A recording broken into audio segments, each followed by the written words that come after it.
진시황은 낭야산 동쪽의 산기슭에 있는 한석대 위에 꼿꼿이 서 있었다. 저 멀리 연기 같은 파도가 넓게 펼쳐진 큰 바다를 바라보았다. 또 주변을 둘러보니 바다 여울 위에는 우뚝 솟은 바위들이 어지럽게 늘려 있었다. 마음속으로 대략 짚어보았다. 벌써 돌아오지 않는 지 3년이 지났으니 다음에는 마땅히 무엇을 해야 하나. 처음에 제나라 사람인 방사 서복이 3,000명의 동남 동료를 이끌고 낭야에서 배를 타고 바다로 갔다. 동해의 복내, 방장, 영주 세 곳에 있는 신선산으로 가서 장생불사하는 약을 찾았지만 그 자들은 한 번 가서 다시는 돌아오지 않고 까마득하게 아무런 소식도 없었다. 크게 실망하면서 방사인 한동과 후공 그리고 석생 등의 사람들과 함께 상의했다. 낭야산 동쪽 해변의 바다 위에 가교를 세우고 30리짜리 긴 석교 하나를 만들기로 했다. 먼저 동해의 깊은 곳까지 가서 서복의 행방을 찾는다. 다음으로 직접 신선들이 사는 산 위에 가서 장생불로의 약을 구한다. 그리고 먼 바다에 이르면 뛰어난 해돋이 광경을 본다. 이 세 가지를 하고자 했다. 이에 널리 10만 명의 백성을 소집하여 산 위에서 돌을 캐어 바다로 내려와서 다리를 만들기 시작했다. 가죽 채찍으로 힘센 말을 혹사하여 밤낮으로 이를 다그쳤다. 하지만 바다 위 바람이 드세고 파도가 맹렬해서 돌무더기 일단을 단단하게 쌓았지만 바로 파도에 휩쓸려 무너졌다. 백성들이 얼마나 물에 빠져 죽었는지 알지도 못했고 오히려 공정은 조금도 진척되지 않았다.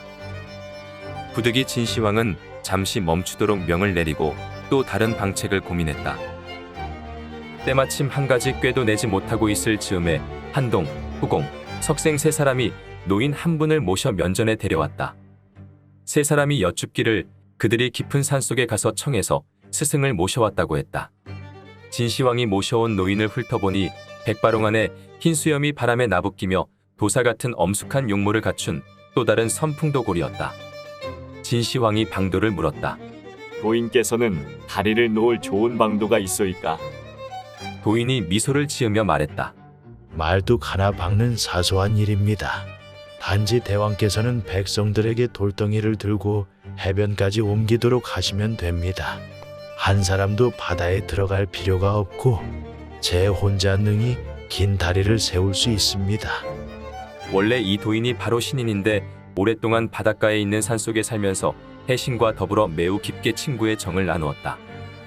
다른 일로에서 이미 해신과 함께 약속된 일이 있었는데 이에 해신은 개들의 휘하의 새우들로 구성된 병사들을 지휘해서 다리 놓는 일을 바삐 돕도록 했다. 진시황은 매우 즐거워하며 산비탈 위에 앉아 일이 진행되는 모습을 보았다. 문득 도인을 보니 손에는 한 가닥의 길다란 가죽 채찍을 쥐고 한 무더기에 네모난 돌을 몰아세우고 있었다. 돌들이 울퉁불퉁한 땅을 지나 바다 위로 가는데 어떤 돌들은 행동이 굼떴다. 곧 채찍을 휘두르고 사납게 잡아당기니 많은 돌들이 머리를 맞아 눈물이 아래로 흘러내리고 선혈이 흩뿌려졌다. 돌덩이들이 신음하면서 바닷물로 들어가자 바다 위에는 핏덩이가 여기저기 떠올랐다. 그래도 물속 한쪽 곁에는 자동적으로 편하게 교각이 만들어지고 교판이 깔리고 난간이 둘러졌다. 연이어 화드득하는 가죽 채찍 소리가 나면서 한 번 소리가 날 적마다 돌머리에서 눈물과 피가 흘러내렸으며 바삐 달려서 물속으로 들어갔다. 석교는 하루하루 길이가 늘어나고 진시황의 마음속에는 간간히 희열이 일어났다. 오래지 않아 30리의 긴 다리가 만들어지자 진시황은 해변의 석교 머리에 우두커니 서서 아직 미치지 못한 끝부분을 바라보았다.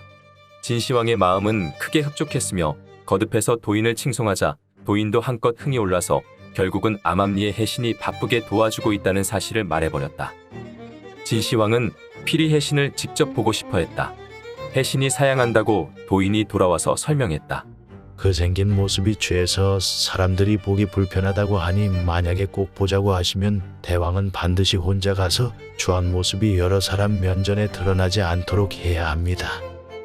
진시황이 겉으로는 그 조건에 답하고 주변 사람들을 물리는 한편 화공만 몰래 일하도록 하고 해신을 그리기 위해 만나는 장면을 몰래 그려오기로 했다. 석교의 다른 한쪽 끝에 도착했을 때 해신이 몰래 숨어있는 사람을 발견했다. 바로 크게 화를 내면서 말했다. 대왕께서는 나를 속였습니다. 당신은 빨리 돌아가시오. 일진의 거칠고 사나운 파도가 일더니 곧 그림자도 흔적도 없이 사라졌다. 이때 석교 위와 석교 아래에서 돌머리들이 처참하게 울부짖는 소리만 들려왔다. 한 덩이의 석판에서 사이가 벌어지면서 큰 주둥이로 꾸짖는 소리가 들렸다. 대왕은 단지 개인의 장생불사를 돌아보고자 10만 명의 사람에게 명하여 돌을 옮겨서 바다 속으로 들어가 다리를 만들도록 했다. 여러 사람들이 죽어 황산에 누웠으며 여러 사람들이 물고기 뱃속에 몸을 묻었다. 또 요사스러운 재주를 써서 가죽 채찍으로 우리들을 몰아세워 바다로 들어가게 하니 온몸이 상처투성이로 되고 욱신거리고 아파서 참기가 힘든 지경인데 당신은 전혀 돌아보지 않았다. 지금 당장 우리들은 손을 놓겠다.